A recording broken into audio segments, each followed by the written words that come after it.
नमस्कार। आज हम बंगाल में ब्रिटिश शासन की स्थापना के बारे में जानेंगे कि किस प्रकार अंग्रेज़ों ने बंगाल में अपनी सत्ता स्थापित की, जिसके बाद धीरे धीरे उन्होंने संपूर्ण हिंदुस्तान को अपने अधीन कर लिया। हम बंगाल के नवाबों, उनके समय अंग्रेज़ों से हुए संघर्ष के बारे में विस्तार से चर्चा करेंगे। इसी क्रम में हम सबसे पहले प्लासी के युद्ध की पृष्ठभूमि, उसके कारण तथा उसकी प्रमुख घटनाओं के बारे में पढ़ेंगे।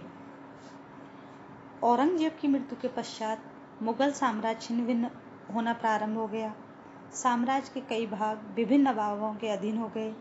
1705 में औरंगजेब ने मुर्शिद कुली खां को बंगाल का सूबेदार नियुक्त किया।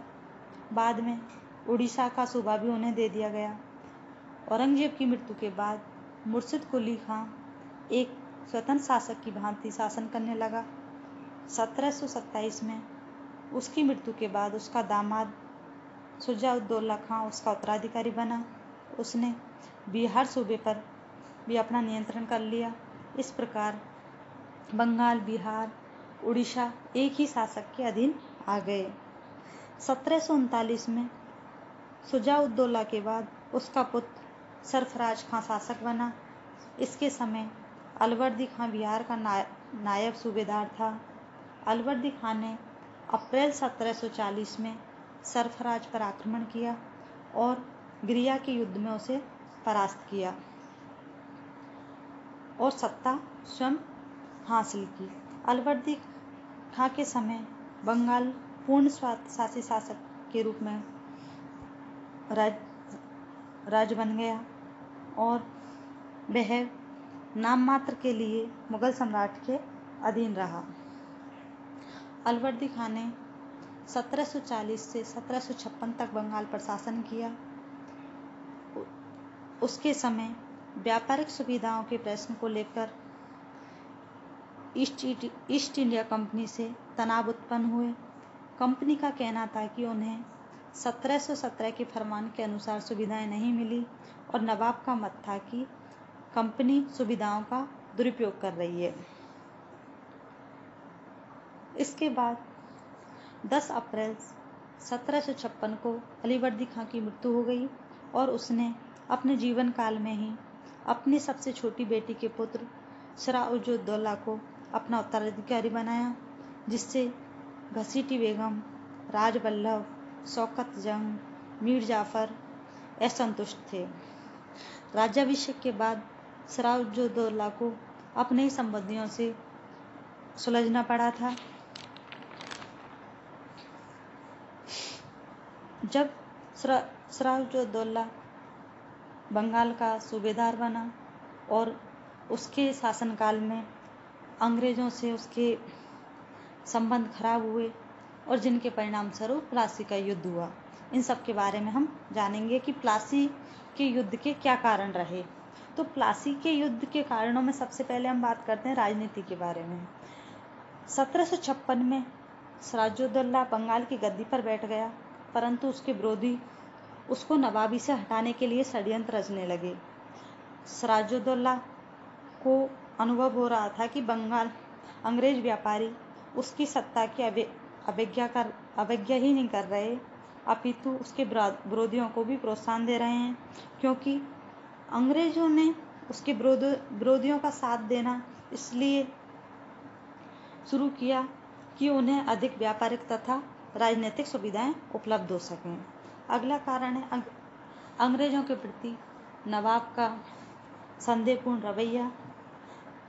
अलवर्दी खां ने मरने से पूर्व शुजा-उद-दौला को अंग्रेजों पर नज़र रखने की चेतावनी दी, क्योंकि उसे आशंका थी कि दक्षिण का नाटक बंगाल में भी खेला जा सकता है। अतः नवाब बनते ही शुजा-उद-दौला ने अंग्रेजों को संदेह की दृष्टि से देखना प्रारंभ किया, जिससे अंग्रेज उनके शत्रु बनते गए। अगला जो कारण आता है वो है नवाब के प्रति अंग्रेजों की अशिष्टता।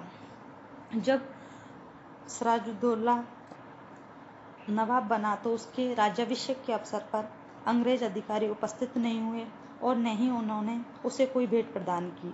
इसी प्रकार जब नवाब ने अंग्रेजों की कासिम बाजार की फैक्ट्री को देखना चाहा तो भी अंग्रेजों ने मना कर दिया। जब नवाब ने उनके व्यापार के बारे में जानकारी चाही तो भी अंग्रेजों ने उसे देना उचित नहीं समझा। उनके इस प्रकार के अशिष्ट व्यवहार से सिराजुद्दौला के सम्मान को ठेस पहुंची और उनके आपसी मनमुटाव होने लगा।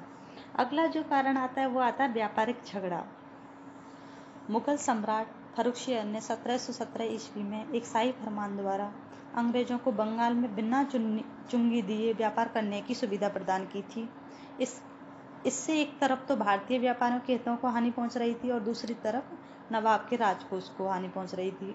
इसके अतिरिक्त अंग्रेज अपने दस्तकों का प्रयोग भारतीयों को करने देते थे, जिससे अंग्रेजों के नाम पर भारतीय व्यापारी भी अपनी व्यापारिक सामान को कर मुक्त करा लिया करते थे।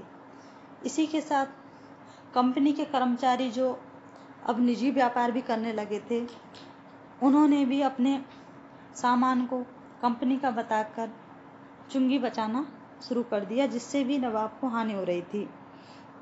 नवाब ने कंपनी के साथ नया समझौता करना चाहा, जिससे मौजूदा व्यवस्था को दूर किया जा सके, लेकिन अंग्रेजों को अपने विशेषाधिकारों को छोड़ने के लिए तैयार नहीं थे। अतः दोनों के मध्य तनाव बढ़ा और जो संघर्ष का प्रमुख कारण रहा। प्लासी के युद्ध के अन्य कारणों में आता है नवाब के शत्रुओं को अंग्रेजों द्वारा संरक्षण दिया जाना। राजवल्लभ ने घसीटी बेगम के धन को छुपाने का काम किया। इस कारण नवाब ने उसे पद से हटा दिया, परंतु इससे पहले ही उसने अपनी संपूर्ण संपत्ति अपने पुत्र कृष्णवल्लभ को देकर उसको अंग्रेजों के संरक्षण में भेज दिया। नवाब के अंग्रेजों से मांग करने पर उन्होंने कृष्णवल्लभ को लौटाने से इनकार कर दिया। इस कारण सिराजुद्दौला अंग्रेजों से नाराज हुआ। अगला जो कारण है वह है कलकत्ता की किलेबंदी। जब सिराजुद्दौला नवाब बना उस समय अंग्रेज और फ्रांसीसियों के मध्य युद्ध छिड़ने की संभावना बढ़ गई थी, जिससे दोनों ने बंगाल में अपने अपने स्थानों की किलेबंदी करना प्रारंभ कर दिया, सैनिकों को बढ़ाना शुरू कर दिया। नवाब ने दोनों को आदेश दिया कि वे अपने स्थानों की किलेबंदी का काम बंद कर दें, जिस आदेश को अंग्रेजों ने नहीं माना। वे कलकत्ता को चारों तरफ खाई खुदवा रहे थे और नवाब ने खाई भरने को कहा, लेकिन उन्होंने ऐसा करने से मना कर दिया। इसके बाद नवाब सिराजुद्दौला ने अंग्रेजों के पास शांति प्रस्ताव भेजा, किंतु अंग्रेजों ने उसे भी ठुकरा दिया, जिसके बाद 4 जून 1756 को सिराजुद्दौला ने मुर्शिदाबाद के समीप अंग्रेजों की कासिम बाजार फैक्ट्री पर आक्रमण किया और उस पर अधिकार कर लिया। इसके बाद उसने 5 जून को कलकत्ता पर भी धावा बोला और यहाँ पर भी अपना अधिकार कर लिया। 20 जून को पोर्ट विलियम का पतन हो गया। दुर्ग में उपस्थित अंग्रेजों को बंदी बना लिया गया। इसी के बारे में अंग्रेजों का आरोप है कि सिराजुद्दौला ने उन्हें रात्रि में एक छोटी काल कोठरी में बंद कर दिया। इतिहास में इस दुर्घटना को ब्लैक होल के नाम से जाना जाता है। इसमें 146 अंग्रेज बंदियों में से 123 अंग्रेज मारे गए तथा 13 व्यक्ति ही बच पाए थे। इस घटना के बाद दिसंबर 1756 के अंत में अंग्रेजी सेना बंगाल पहुंच गई। क्लाइव और वाटसन ने अपने विश्वस्त लोगों की सहायता से सिराजुद्दौला के प्रमुख अधिकारियों तथा सेठ साहूकारों को अपनी ओर मिलाने तथा नवाब को पद से हटाने के लिए षड्यंत्र रचना शुरू किया। ऐसे लोगों में मानकचंद, अमीचंद, जगत सेठ बंधु, मीर जाफर आदि प्रमुख थे। राजा मानकचंद को भारी रिश्वत दी गई। 18 दिसंबर 1756 को क्लाइव ने कलकत्ता पर आक्रमण किया। मानिकचंद, जिस पर कलकत्ता की रक्षा की जिम्मेदारी थी, उसने विश्वासघात किया, जिसके कारण 2 जनवरी 1757 को अंग्रेजों ने पुनः कलकत्ता पर अधिकार कर लिया। सिराजुद्दौला ने कलकत्ता को फिर से लेने का प्रयास किया, परंतु वह परास्त हुआ। इससे नवाब का मनोबल गिर गया और उसने अंग्रेजों से 9 फरवरी 1757 को एक संधि की, जिसे अलीनगर की संधि संधि के नाम से जाना जाता है। अलीनगर की संधि की प्रमुख शर्तें इस प्रकार हैं। मुगल बादशाह ने अंग्रेजों को जो व्यापारिक सुविधाएं तथा विशेषाधिकार दिए, नवाब ने उनको मान्यता प्रदान कर दी। बंगाल, बिहार और उड़ीसा में पहले की भांति कंपनी के दस्तक के प्रयोग का अधिकार मान लिया गया। जिन फैक्ट्रियों पर नवाब ने अधिकार कर लिया था, वे पुनः कंपनी को लौटा दी जाएंगी तथा कंपनी की संपत्ति और अंग्रेजों को जो हानि हुई, नवाब ने उसकी क्षतिपूर्ति का वचन दिया। कंपनी को कलकत्ता में किलेबंदी की छूट दी गई। कंपनी को अपने निजी सिक्के ढालने का अधिकार मिल गया।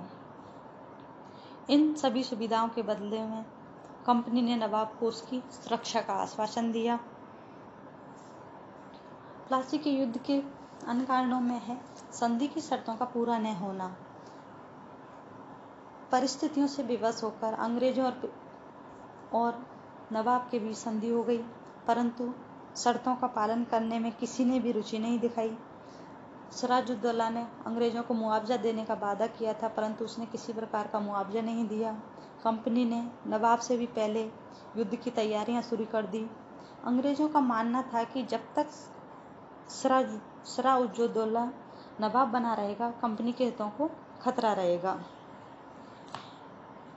इस युद्ध का एक प्रमुख कारण रहा था अंग्रेजों द्वारा नवाब पर दोष लगाना।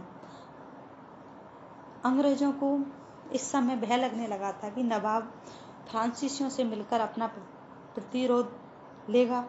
इसलिए 14 मार्च 1757 को फ्रांसीसियों की बस्ती चंद्रनगर पर क्लाइव ने आक्रमण किया और उस पर अधिकार कर लिया। अंग्रेजों ने नवाब पर अलीनगर की शर्तों को तोड़ने का आरोप लगाया, जिसे नवाब ने स्वीकार नहीं किया, परंतु क्लाइव ने नवाब के विरुद्ध सैन्य कार्रवाई करने का निश्चय कर लिया था। उसने नवाब के विरुद्ध षड्यंत्र रचा, जिसमें नवाब को अपदस्थ करने का निश्चय किया गया। उसने नवाब के मुख्य सेनापति मीर जाफर को लालच देकर अपनी ओर मिला लिया। षड्यंत्र में अमीचंद, जगत सेठ, यार लतीफ खां, राय दुर्लभ आदि शामिल थे। 10 जून 1757 को अंग्रेजों और मीर जाफर के बीच गुप्त संधि हुई, जिसके द्वारा यह निश्चय किया गया कि नवाब के स्थान पर अंग्रेजी कंपनी मीर जाफर को बंगाल का नवाब बना देगी। इसके बदले मीर जाफर ने अंग्रेजी कंपनी को व्यापारिक, प्रादेशिक तथा आर्थिक सुविधाओं का आश्वासन दिया। राय दुर्लभ को मंत्री पद देने का आश्वासन दिया गया। षड्यंत्र की शर्तें कलकत्ता के एक सिख व्यापारी अमीचंद की मध्यस्थता से तय हुई थी, अतः उसे नवाब के कोष का 5% भाग देने का वादा किया गया।